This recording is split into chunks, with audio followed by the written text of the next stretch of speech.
Let's do more pangbaon. So, napakadali lang nitong episode na to, ha? Simulan natin agad.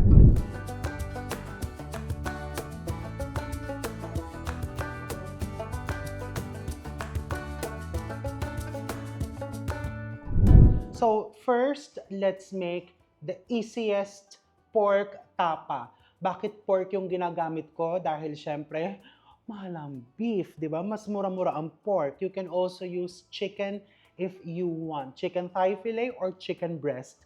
So, let's start with our pork fillet. This is just pork loin na kinat ng, ganito lang, strips lang.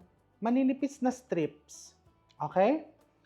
Okay lang na may konting fats, pwede kang gumamit ng pork tenderloin, pwede kang gumamit ng pork kasim, or any laman part ng pork. And then into this, I'm going to put the rest of my ingredients. I have here pounded garlic. A lot of pounded garlic. Ito yung magbibigay dyan ng, alam mo yon, distinct Pinoy tapa flavor. A lot of garlic. Make sure that your garlic is really pounded para yung juices niya is talagang labas na labas. And then this is just cornstarch. Not in proper order, ibuhos mo lang lahat dyan. Baking soda. The baking soda will help keep the moisture in the meat para habang piniprito mo, moist pa din siya, juicy pa din. And then this is just plain salt. Yung cornstarch naman is parang binder lang to hold all the flavors and juices together. This is just ground black pepper, coarse. Pwede ka din gumamit ng pino if you want. This is pineapple juice. Just plain pineapple juice. Soy sauce. Just plain soy sauce. Kung ayaw mo ng, let's say, naaalatan ka, you can use light soy sauce. Pwede rin Japanese soy sauce. This is Worcestershire sauce. And just add a tablespoon of brown sugar for that nice sweetness. Kung ayaw mo ng may tamis, tanggalin mo yung brown sugar. So, you just give this a quick mix. Marami na tayong tapa recipes. So far, ito yung pinaka-less complicated. I'm going to give you tips also kung papaano ito yung i-store mo. Ayan, so pinapabuksan ko yung plastic labo and then, ayan, paki-flat mo. Yan. Normally, mga 150 grams. Well, depende sa lakas ng kain ng anak mo, ha? Or ng asawa mo. Or kung ikaw yung magbabaon. Hindi po yan yung kilo ng karne, ha? Kasi may mga ibang ingredients na tayong nilagay. Alam ko kasi dati, nung bukas pa yung restaurant namin for dine-in, we put 200 grams.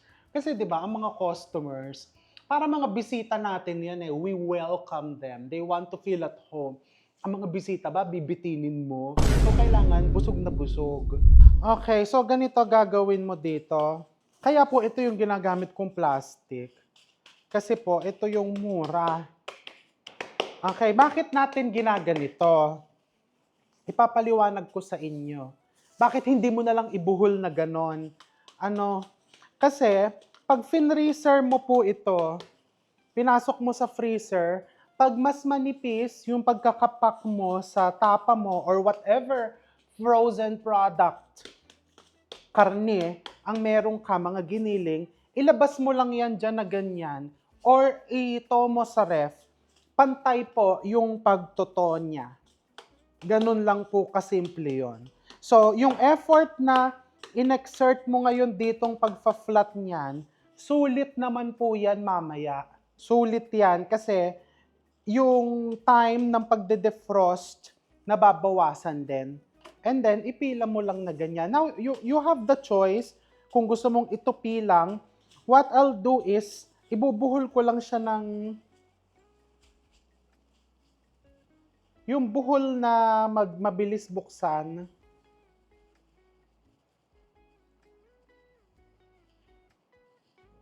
Ayan, tapos pagpatong-patungin mo lang sa container na ganito. Now, you will not put this in the freezer right away. You want to keep this in the fridge for around 12 hours or overnight para mahigop nung karne yung marinade bago mo ilagay sa freezer. Kasi pag finreezer mo po kaagad to, maninigas na, hindi na mahihigop nung karne yung mga pampalasa natin. O 'di ba? Papasok yung Junakis mo the following day o kaya yung Jusawa mo or yung Jarili mo, may pasok ka, hindi ka may stress. Buksan mo lang to, iprito mo. Alternatively, ako kung tatanungin niyo kung anong gagawin ko, which hindi mag-a-agree yung iba, ipiprito ko na po lahat yan. Tapos, kuha na lang ako ng kuha sa container. Pero syempre, mas masarap pag bagong prito. This goes into the fridge. And then see you tomorrow pagpasok natin sa school. Pero hindi pa tapos. Meron pa akong isa pang recipe. Naaalala ko before yung longganisa ng McDo sa breakfast.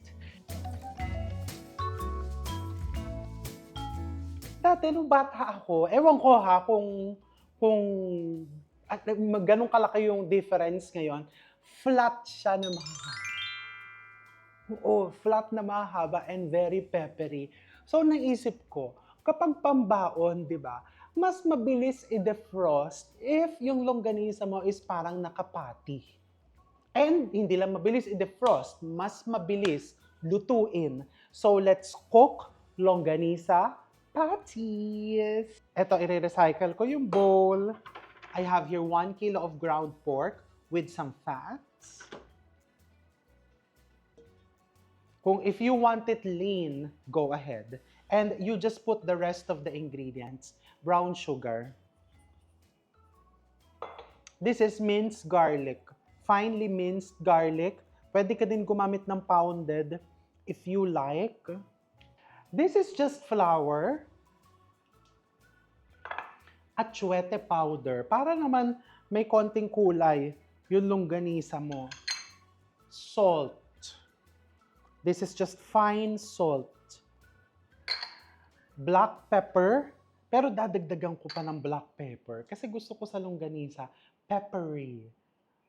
More. Ako lang po ito, ha? Worcestershire sauce. And I'm putting Del Monte tomato paste. Magbibigay to ng nice acidity sa longganisa mo and also added color. So ganito lang po kasimple. Mix mo lang ulit.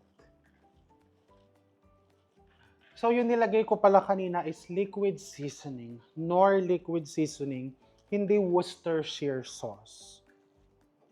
So you just mix it like that. And of course, kung nagdududa ka sa lasa niya, magprito ka muna ng maliit and then tikman mo. Hindi ko masyadong tinamisan to ngayon kasi bakit? 'Di ba? Give tocino a chance. Paano naman pag tocino day ka na, 'di ba? Baka tamis na yung anak mo. And then this is just a square plastic. Mag-test tayo ng size ng ipapati natin. So this is 1/4 cup. I'm just dipping my hand in water.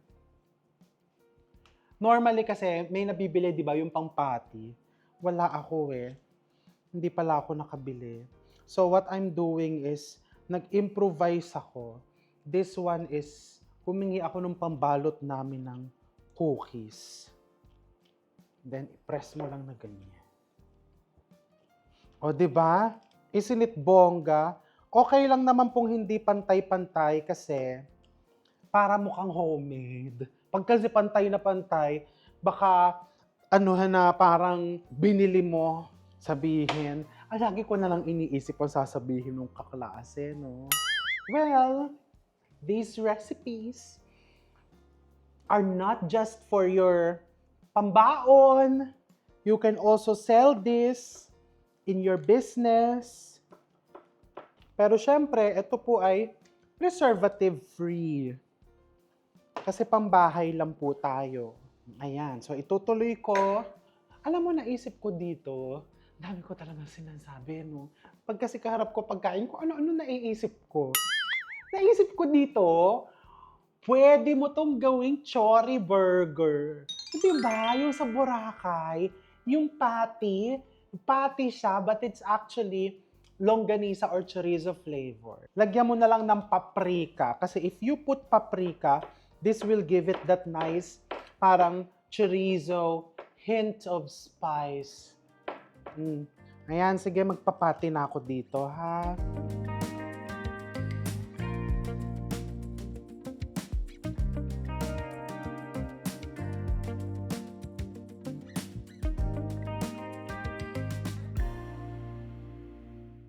So dito, we're able to make 15 longganisa patties.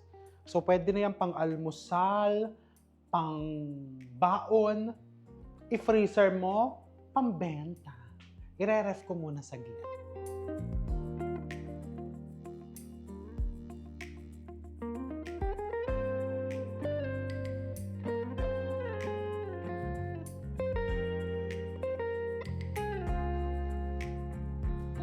So, nagprito tayo ng itlog. Ayan, don't judge me. Gusto ko talaga sa itlog sunog or tostang-tosta yung gilid. So, ito, gagawa lang ako ng omelette dito.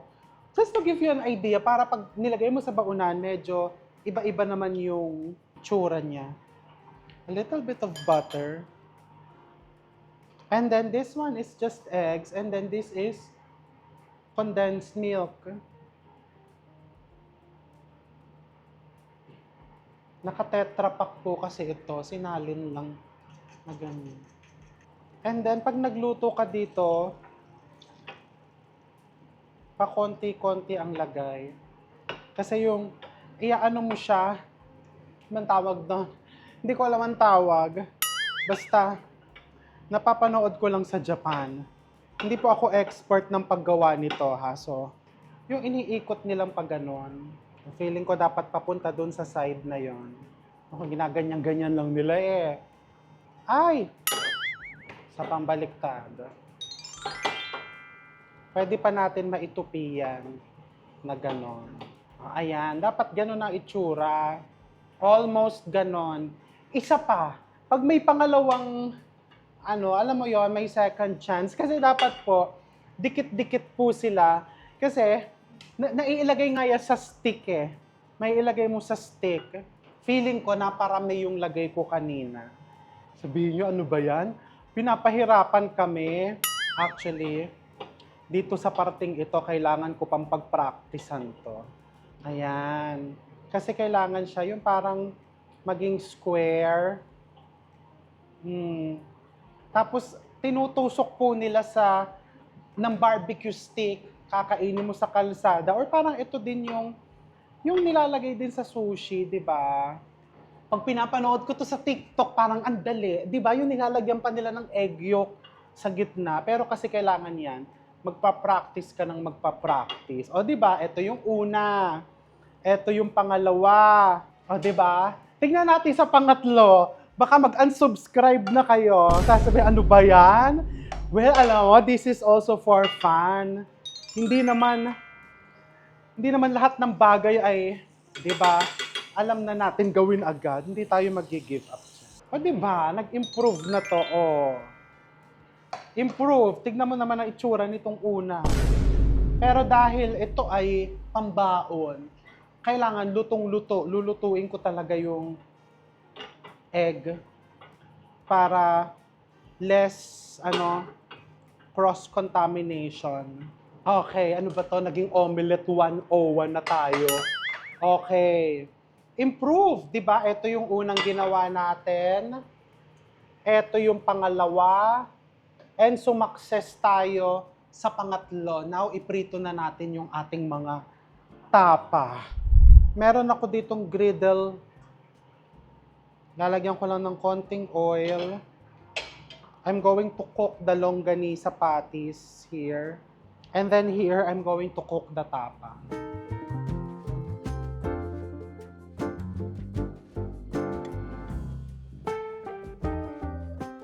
Tapos, meron ako ditong kamatis para naman pagbukas nung baon.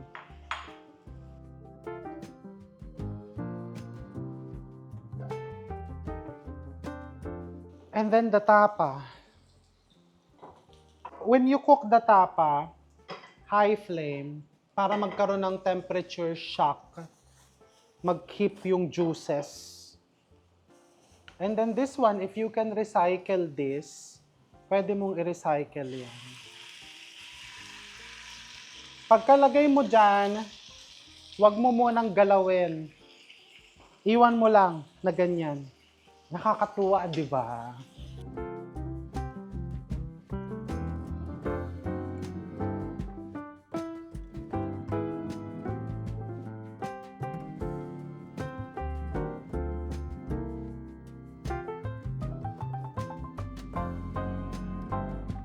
Firm na. Okay na yan. So, papatayin ko na yung apoy. So, konti pa. Nako, ayan, puro chika. Puro chika tayo. Yung anak, ayan na ang school bus. Lagyan natin ng rice.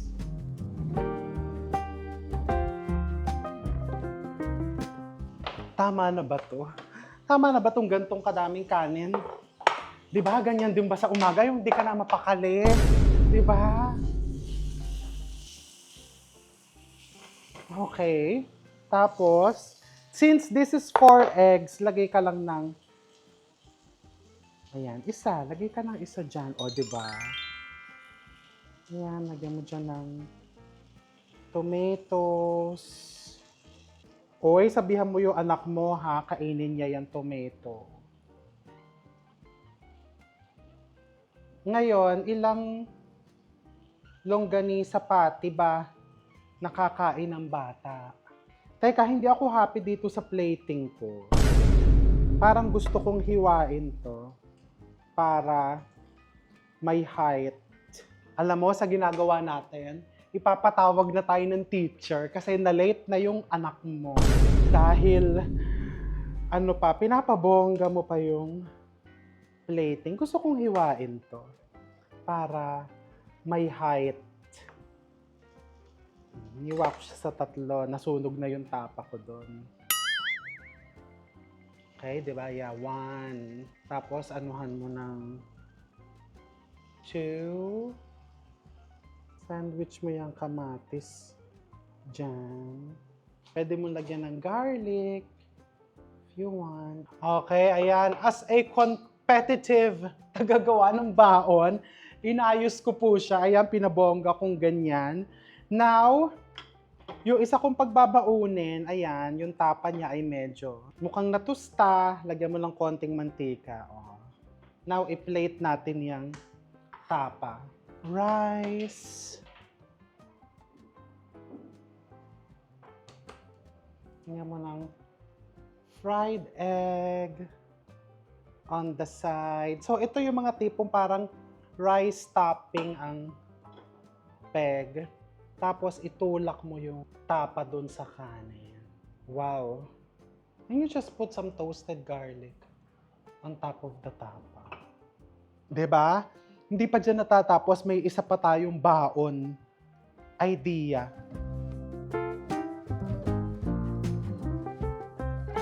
Now, tapa yung paulam ngayon. Gawin mong salpikaw the following day. Lagyan mo lang ng 1 tablespoon of butter. Sprinkle some paprika, and put some liquid seasoning or soy sauce. Diba? Meron ka ng salpikaw. Pork salpikaw. And ayan, pambaon din yan. Naman ng konti yung rice.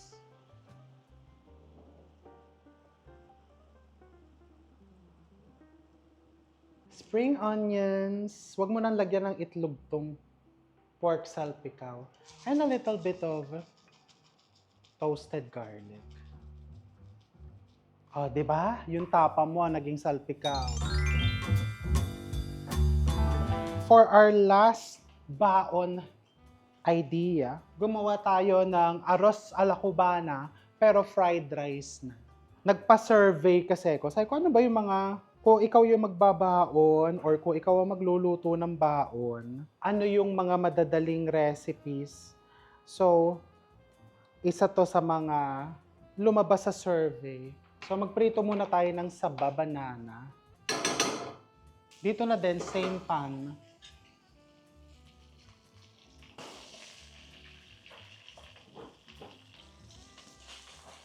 Okay, hanguin mo. And then put your giniling. This is just 1/4 kilo of pork giniling. Garlic. And then I have here raisins. Yung raisins, what we did, binuhusan ng tubig kanina yan para lang umalsa. Sabay mo na para tumamis-tamis yung pork. Hindi mo kailangan ilagay lahat. Pwedeng kalahati lang.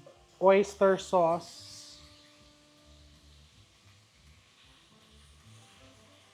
Green peas. Brown sugar. Just a bit of brown sugar. And then yung egg, pwedeng may fried egg ka on the side. Or pwede ding, since fried rice, isama mo na dyan. So you will call this fried arroz a la cubana. Kasi arroz is rice. So fried rice a la cubana.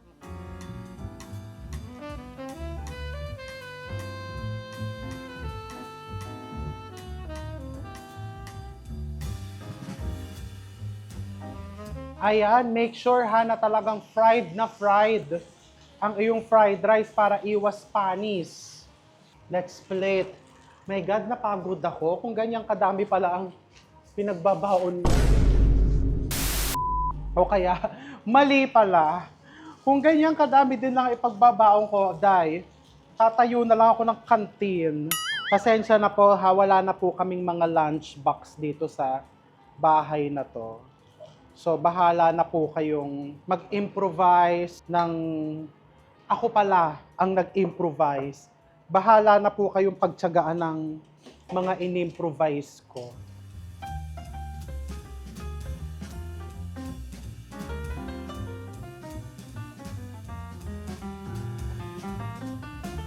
O, di ba? Isn't it bongga? Ng spring onions ang eggs. So, presenting our fried arroz a la cubana.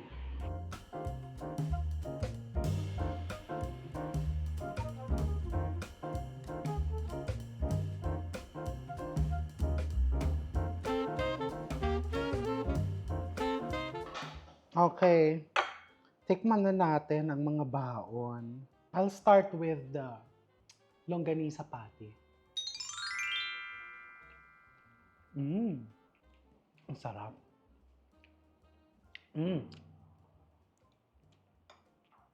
Ano ko masarap yan pag may egg. Uy, in fairness naman dito sa pinag-eksperimentuhan ko, ha. Good. Pwede namang i-omelette mo na lang yon sa ordinary pan. Now the tapa. Perfect. This is perfect. Para sa mga kapatid nating bawal sa pork, use beef, sirloin or tenderloin. Now, the easy salpikaw.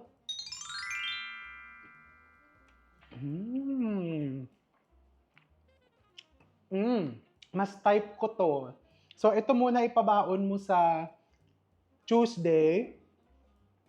Ito naman ang pabaon mo ng Wednesday, di ba, para upgraded. Now, itong fried rice.